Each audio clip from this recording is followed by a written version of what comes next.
Come on. Good. Okay. I don't see the button, but I guess I'm recording. Perfect. Okay. Good morning, everybody. Um, Good morning. Good morning. Good morning, everyone. Good morning. Thank you for joining us. I had a little presentation that like in the beginning, but it's okay. I'll just go over it. So today's workshop is handling excessive debt, solutions and steps. And Evelyn from ASEF is presenting. And I want to make that bigger. Okay, so I can read it. So ASEF Montpellier GS is a nonprofit organization with a mission to educate and inform consumers regarding budgets, debts, consumer rights, as well as renter rights. Their services include budgeting consultations, consumer rights, and financial education. And us at the Yamaska Literacy, we're also a nonprofit that helps English-speaking adults and older youth in Bromissisquoi and Oyamaska to improve their literacy skills. Right now, we're actually looking for 2 tutors. So if anyone's interested, let me know. I have the information for the ASEF office and the Yamaska office that if people are interested, I can share with them by email or online later. And now I will present Evelyn, who will talk about handling excessive debt. Well, thank you, Julie. So I will make a quick presentation of myself. So as you said, Julie, my name is Evelyn Auger. We don't hear you, Evelyn. Okay, you don't hear me? Okay, just a sec. You don't hear me? I can hear you. Okay, you can hear me. Is that okay? I guess it's only me that can hear you. Okay, I perfect. can hear you. It's good. Okay, good. So we'll go from there. Okay. So my name is Evelyn Auger. I'm a budget counselor in ASEF. So as Julie said, one of her activity is to help people to be better at managing their money. That's one of the things we're doing. So today I'm gonna go from there and try to give you some insight about what to do with debts. So as you see in the top of your screen, okay, you're supposed to see an option raising your hand. Okay, so we're gonna use it a couple times during this presentation today.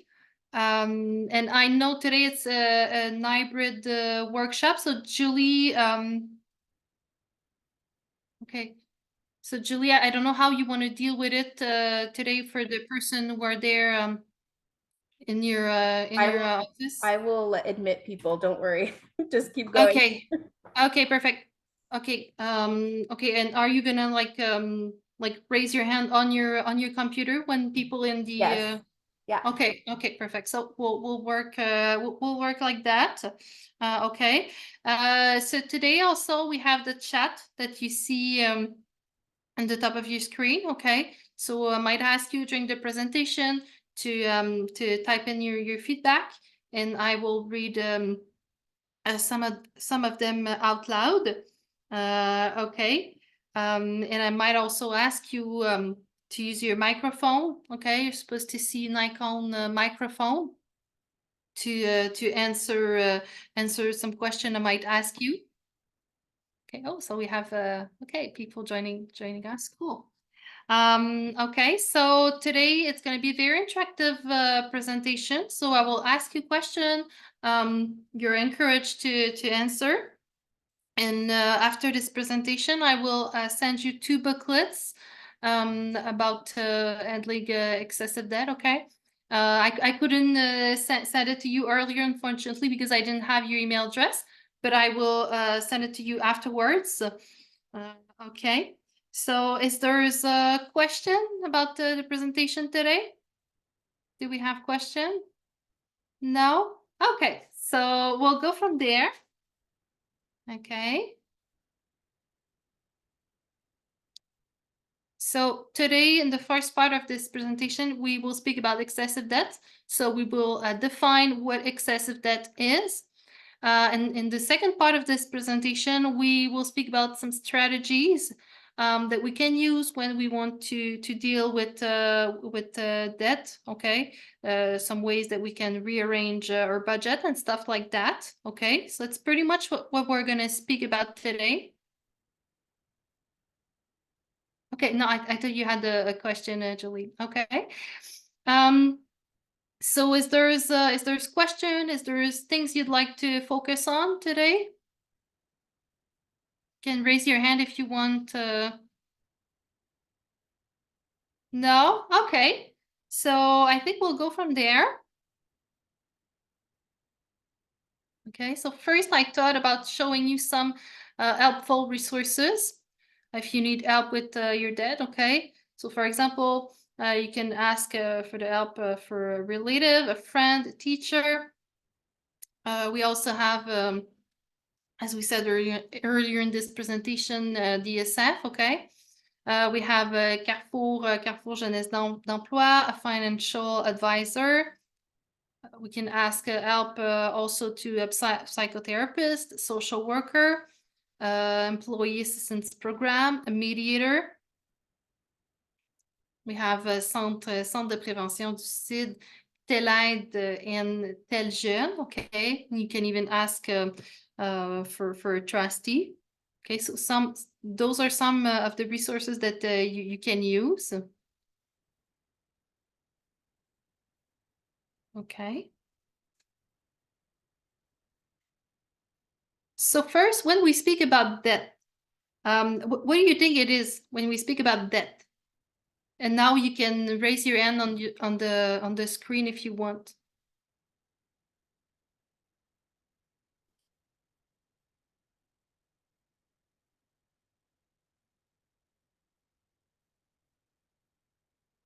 Julie, I can't hear you.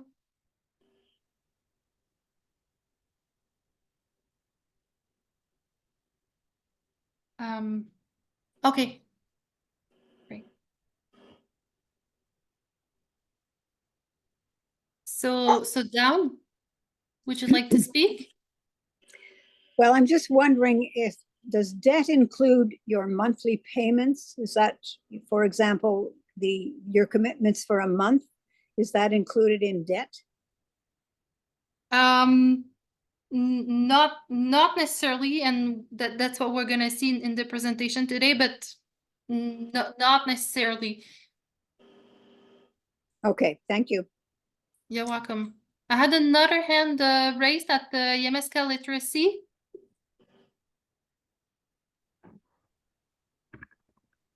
Does anyone want to share what debt is? What that is? Yeah. Owing more than what you earn. Did you hear that? Yes. So okay, Owing more than what you own or what you earn. Yes, and that's exactly what we speak when we speak about debt. Okay, so when you are in debt, okay, you have a disbalance. Okay, it's when the total amount of what you owe, okay, that is your credit purchase and financial obligation, okay. Okay, a debt, for example, it can fit in your budget. Okay, so sometimes and down you said if it can include your daily expenses, yes, in certain cases when we only speak about debt.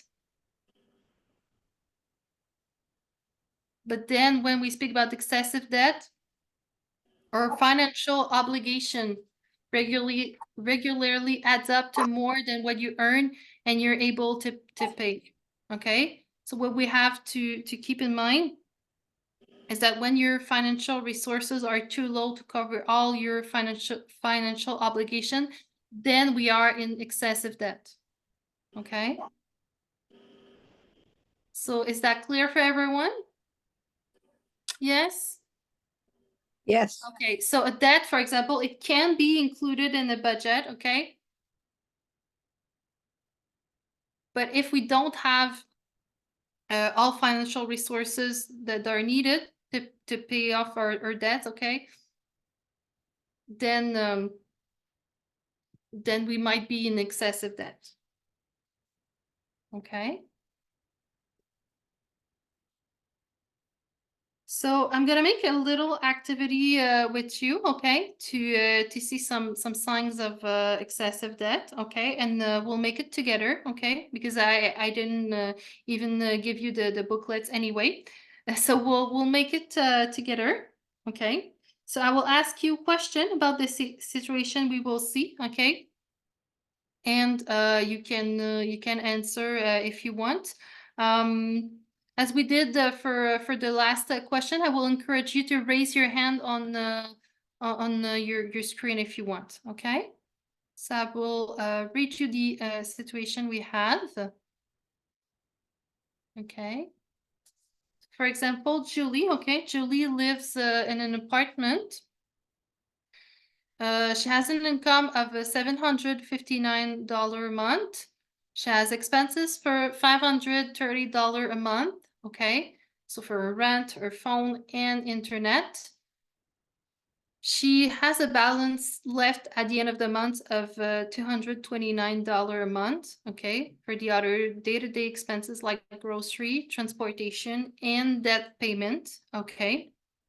So Emily, well, it should be Julie, but anyway, suppose that it's Julie. So Julie occasionally pays some of her debts late so that she can have a bit more money for grocery and unexpected expenses. So Julie's debt total is $1,305. Okay. So for in terms of debt, she has $450 for a month of unpaid rent. $225 for phone and internet in terms of that, and $55 for drugstore expenses, and $575 for a loan from her dad. Okay. So when you look at this situation, what do you see as warning signs of excessive debt? And you can raise your hand if you want.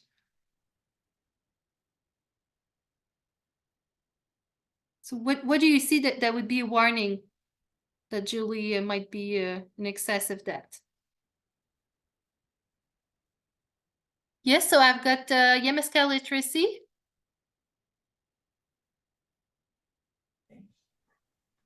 So what was the big warning sign for you, Bev? You said it was? Her phone is excessive with the internet and her loan from her dad. The phone and the loan from her dad. Okay. Okay. I saw Beverly. Beverly, you wanted to add something?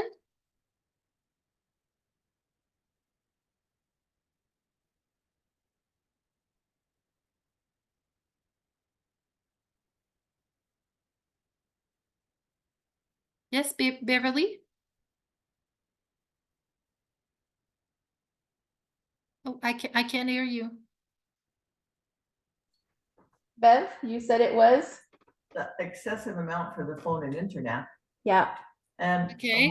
a loan from her dad, if she could pay half of that, make it pay longer so that she could afford to live.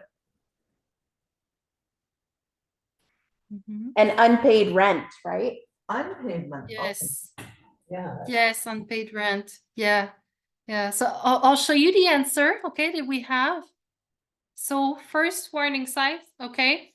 So Julie occasionally pays some of her bill late, okay, so that she can have a bit more money for grocery, okay. So wanting more money for grocery, then it should be a warning signs for excessive debt, okay, and unexpected expenses, okay. And you said that she has an unpaid rent, okay. What I tell people usually when it comes to budget appointment is that your rent is pretty much the first expenses that you pay, okay. If you don't have money, it's pretty much the first thing you pay. And for food, you try to go to food bank if you can't, okay, because it's pretty strict at the municipal housing bureau, okay. They're pretty strict, okay. For phone and internet and the loan that she got from her dad, well, in most cases, they're not so much the first debt that we want to pay, but I will come back to that after, okay? But pretty much that she doesn't have money for grocery that we can see here as a sign of excessive debt, okay? So with the monthly income of Julie, okay, she has $759 of income each month, okay? But the total of her debts is $1,305. Yeah, so that's that would be another warning sign that we have. Beverly, I saw some lips moving. Is there someone who'd like to speak? You can raise your hand if you want.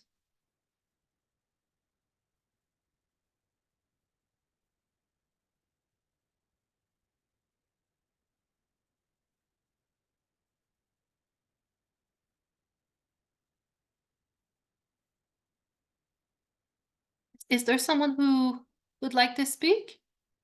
No? Okay, so I will keep going.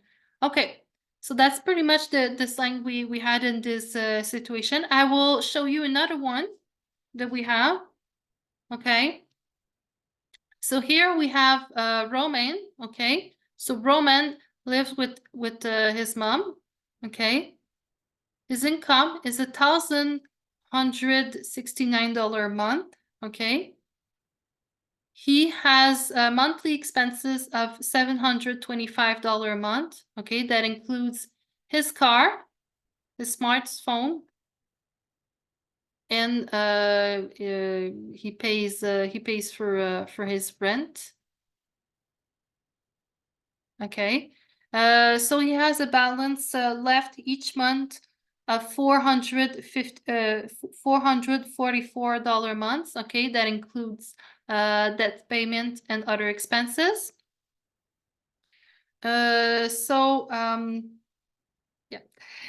he has a debt of $5,300 plus a student loan. Okay, so he has debts, for example, of $2,300 for his credit card, $3,000 for a car loan that cost him $142 a month, and a $95 month debt for his student loan. And he recently got an overdue payment notice from a collection agency reminding him to pay an outstanding balance. So what would you see in this situation that might be signs of excessive debt? And you can raise your hand if you want.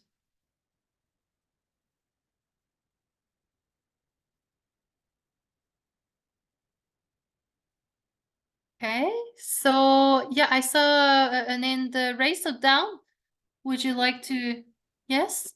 I'm wondering was the overdue payment from his credit card debt or his car loan or his student loan? Do we know? Okay, I'm just gonna. You said the unpaid.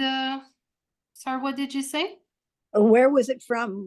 What was the collection agency after for him? His credit card or his car loan or his student loan? That's a very good question, Down. Well, let's suppose, and I will come back about it later in this presentation, but let's suppose that he received a notice from a collection agency for each of the debt that he received.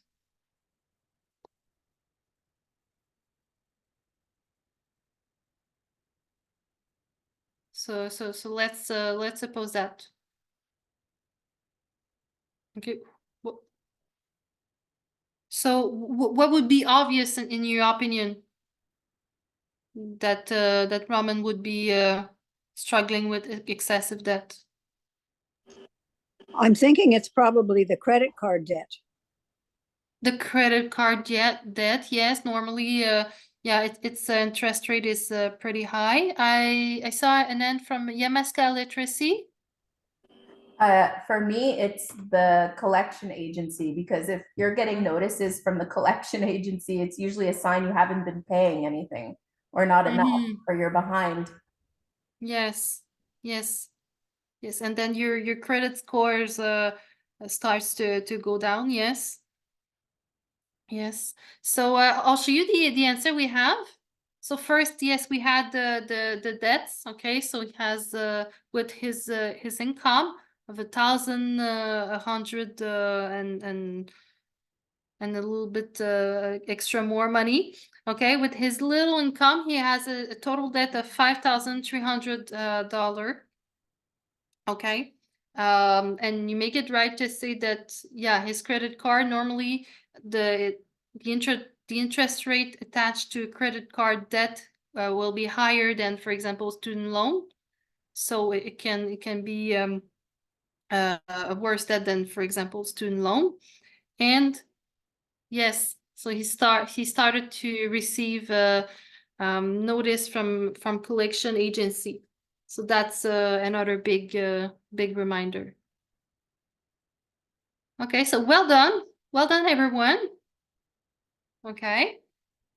And in your opinion, from some signs that we didn't speak about, would you see some some stuff that would come to mind to you? If you want, you can write it in the chat if you want. And for people who are in person, you can raise your hand.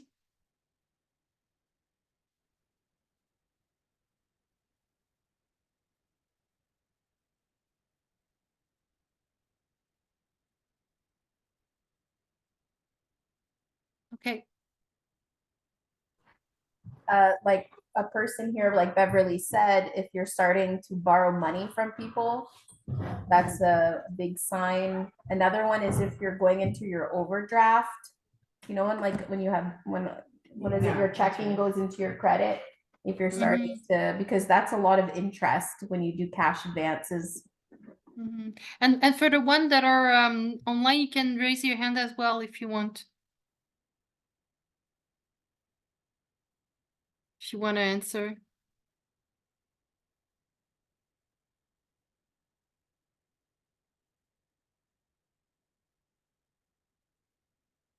There's some people who has other hint that comes in mind.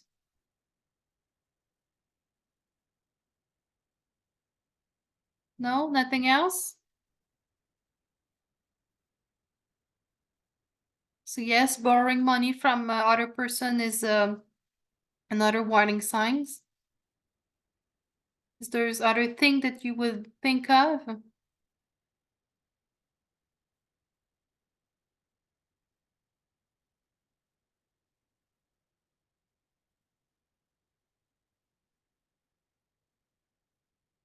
No, okay. So I will show you what we have on the slides.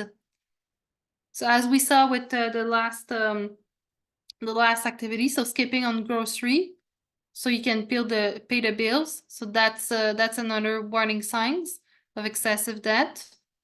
Frequently making late bill payment, okay, and having debts in collection agency, that can be another warning sign. Paying for day-to-day expenses with credit, okay. Unfortunately, we saw that in SF, okay. So people having a loan in order to pay another loan, okay. So can be a dangerous pitfall. Okay, getting cash advances from your credit card. Okay, that can be another warning sign.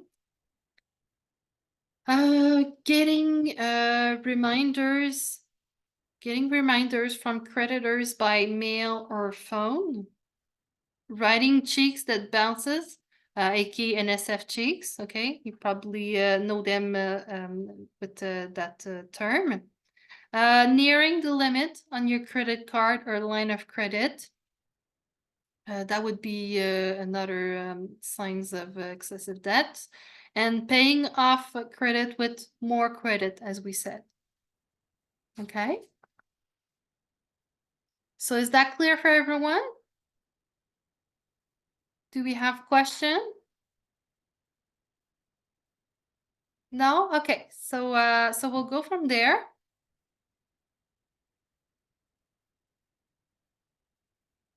Okay, so when we speak about excessive debt, is poor financial management always to blame, in your opinion? And you can raise your hand if you want. Is poor financial management always to blame, in your opinion?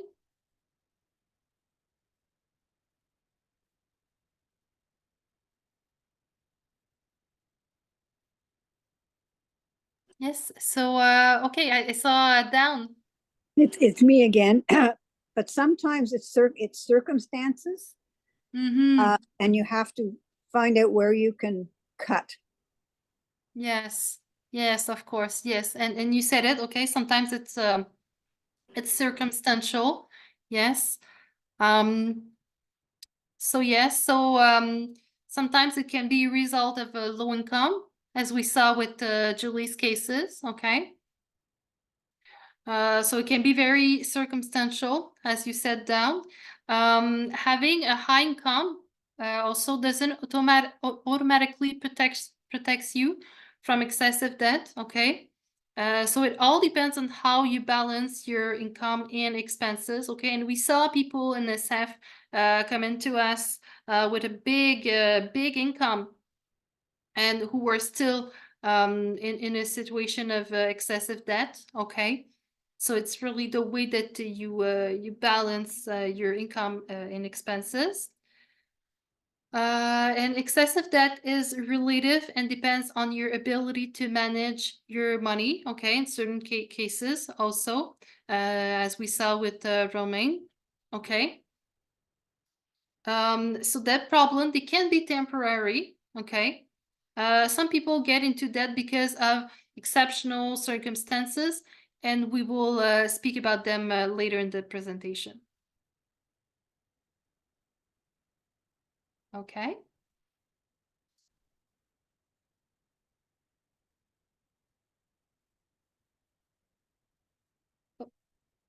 Sorry, I did the one more click. Okay. So in your opinion, when we speak about excessive debt, what could be the consequences that we might experience on the short run, in your opinion?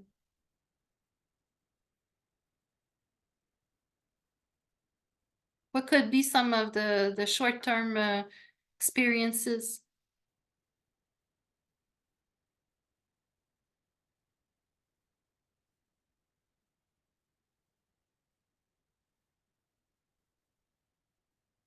Beverly, would you like to answer?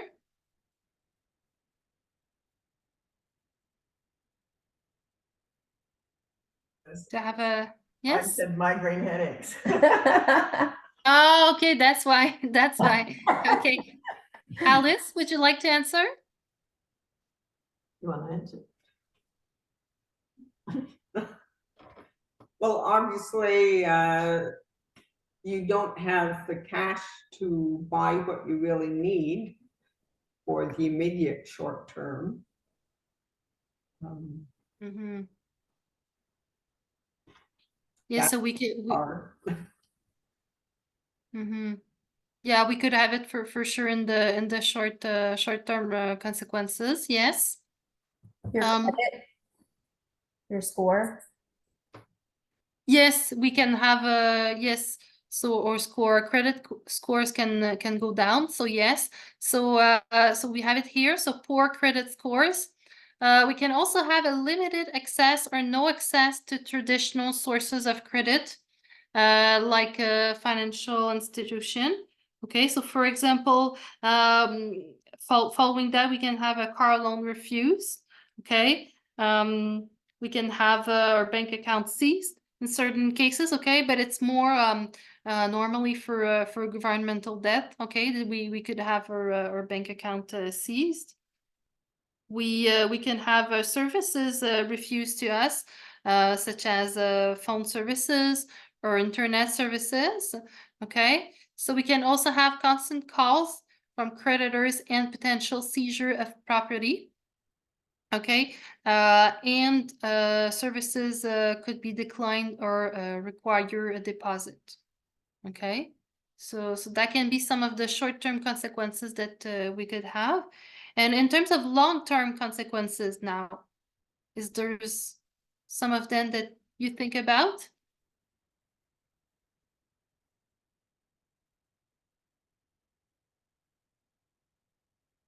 Is there someone I didn't hear so far who'd like to answer?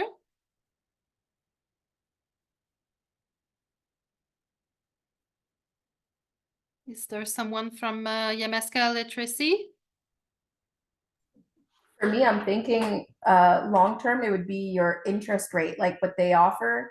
Like I know a guy who wanted to get a car, but because his credit score was so poor, he had to get a car at a very high interest because it's the second chance or whatever it's called. Yes, yes, exactly. Yeah, yeah. So exactly as you said, for example, for a person who might have a good credit score, okay, he might be able to get a loan at the bank, for example, but because he has a poor credit scores, okay, now he can only deal with second chance and third chance credit, okay. So that might be consequences that we might face in the long term, okay. So for example, we could have a loss of freedom to make choices. Okay, so as we said, we have people refusing to give us a loan. We can have a bank account seized. Okay, so for sure we have a loss of freedom. Projects or goals that we have to put on hold. We can experience a lack of financial empowerment. And one of the biggest one for sure is that we can have a higher interest rate with second and third chance lender. Okay, and we can even have to make a bankruptcy. Okay, which is pretty the worst one. Okay, but that's some of the long-term consequences that we might experience. In terms of consequences on your personal life now, is there's some of them that you think about? What can we experience on in terms of consequences in our personal lives?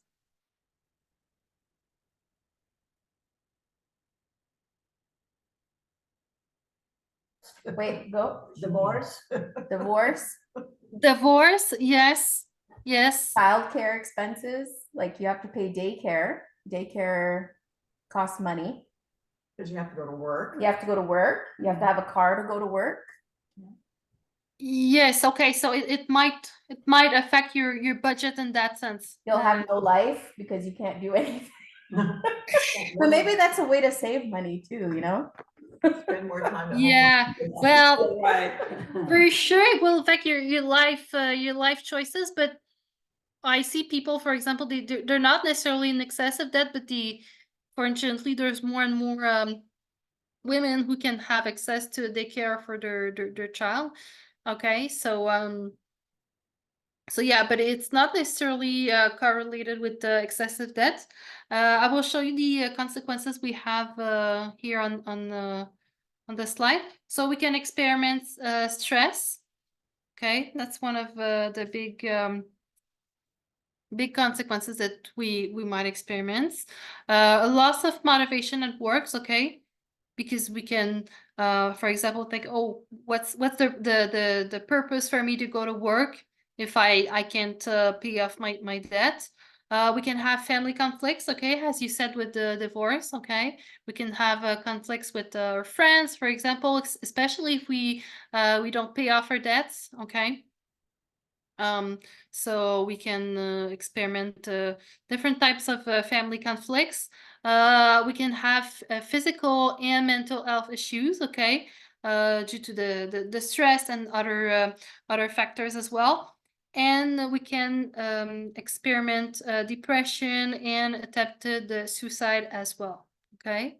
So those are some of the personal consequences that we might experiment, okay. Is that clear? Is there a question? No? Okay, so we'll go from there. Okay, so now, and I had another slide. So I will just go back and show you the other slide I have for you. Okay. Does everybody see my screen? Yes? Yes. Yes, you see it? Okay, perfect. Perfect. So here I put some of solutions to that. So I would like you to tell me, is there some of them that you already know? So we have, I will read them. So we have budget adjustment, we have negotiation with creditors, we have debt consolidation, we have voluntary deposit, we have consumer proposal, and we have bankruptcy. So is there some of them that you know? Or do you have an hint? Did you hear something about those solutions? That bankruptcy, I feel like you. I know it negotiation with creditors, Okay. the payment plan with them. Mm-hmm. Also, Okay. Debt Yeah. consolidation, we know budget Yeah. adjustment. The one we really aren't sure is voluntary deposit and consumer proposal. Okay. Okay. So I will explain explain them to you. Okay. Yeah. Yeah. They're not known equally than bankruptcy, for example. Yes, that's true. That's true. Yes. Okay. So we'll show it on the slide. Okay. So here we have a pyramid, okay? So the pyramid, basically it is intended, so the first solution that we have on the bottom, okay? They're the first one for example to consider, okay, when we are in a situation of indebtedness, okay? And the highest it is on the pyramid, okay, the worse it is in terms of consequences in your life. Okay, so first we have adjusting your budget, okay, or selling a property, for example. So when we adjust our budget, okay, we can review our budget to see if we can find free up extra money, okay. So that's one of the things we like to do with people in the SAF, okay. We like to share with people some tips to save and so on and so forth. Or we can sell our valuable property, for example. Second, solutions to consider, as you said, and you heard a little bit about it, is negotiating an agreement with your creditors. Okay, so for example, we can contact our creditors to try and renegotiate the amount you owe. We can modify the repayment term. Okay, like the term. Okay, so you can ask for a longer period to pay off your debt. Okay, for example, to have a lower interest rate and that type of stuff. Or you can ask for a payment deferral. Okay, so for example, you don't pay for certain month, but you will pay it back later on. Okay.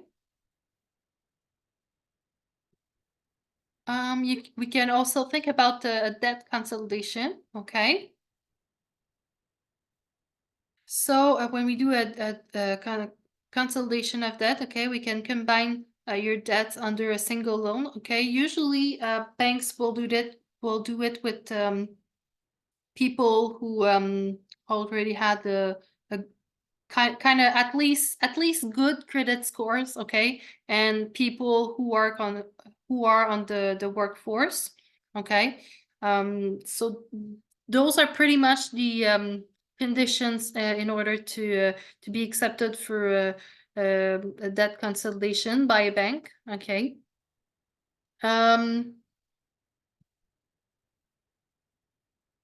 We can also think about registering for voluntary deposit, okay? And I had a question about it earlier. So that measure, so we can turn over part of your incomes to the Court of Quebec, okay?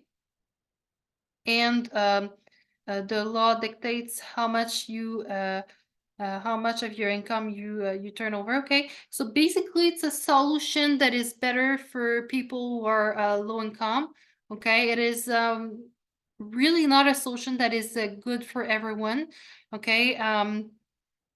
Basically, it is good for people with a low income that will either they have a very temporary situation of indebtedness. Yes, I have a question. Can you give us an example of how that would work? Like how that situation would come about? Because I'm a bit confused. Okay, I will come. I will come there. Okay, so it is good, as I said, for people normally who has a very low income. Okay, and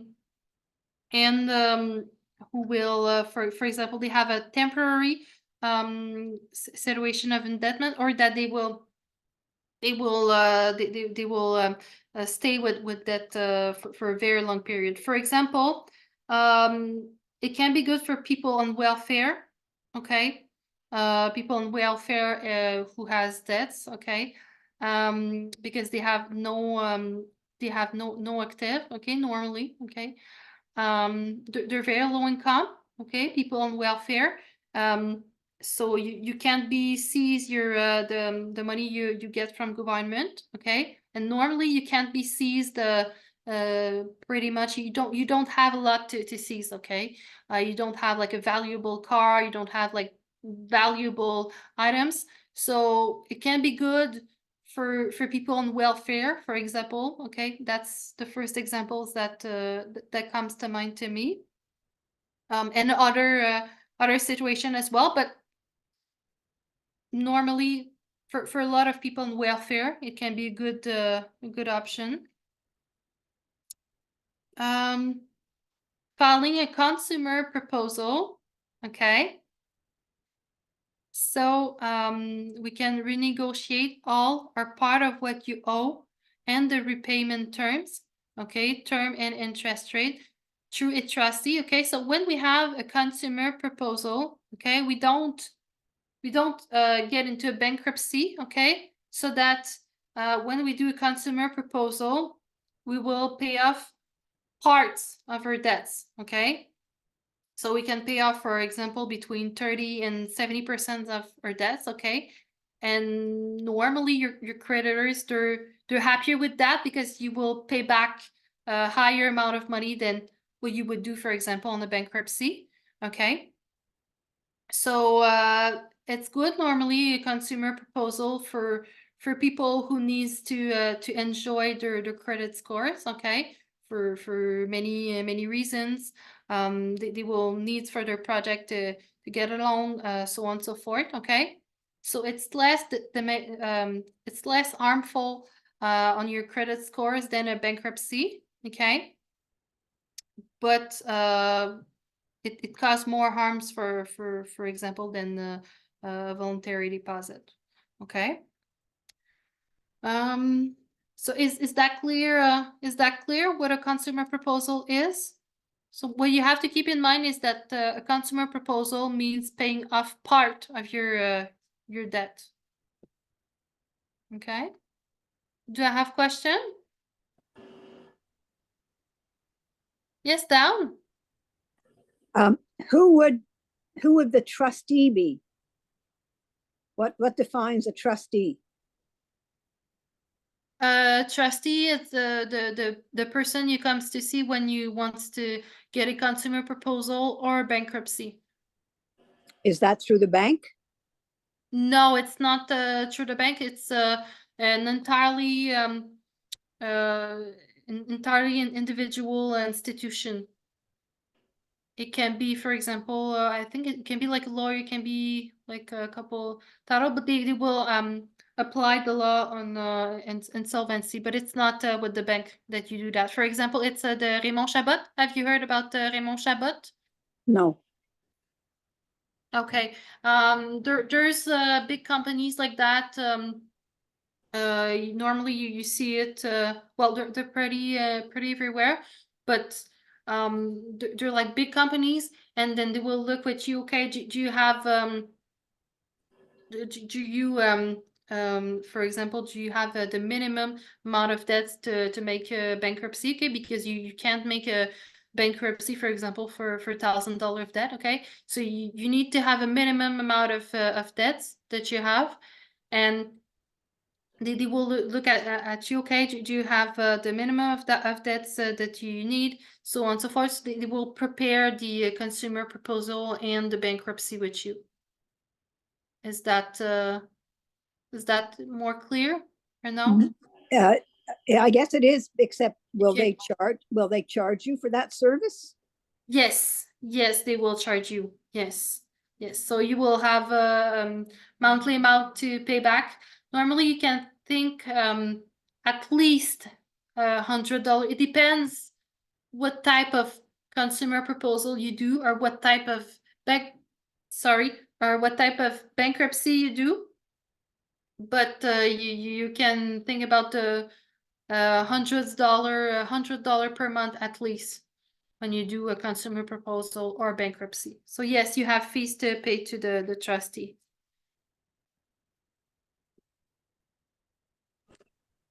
Thank you. You're welcome. Okay, so we have the consumer proposal, and so last option. That one is more known. So you can declare a personal bankruptcy. Okay. So you can turn over your property to a trustee, okay, and everything you possess. Okay, so basically you're giving back everything you have to a trustee, and then it allows you not to pay the debts you have. Okay, but you have a very bad impact to your credit scores when you do so. Okay. So is there a question about the solution to indebtedness that we have here? Do you have questions?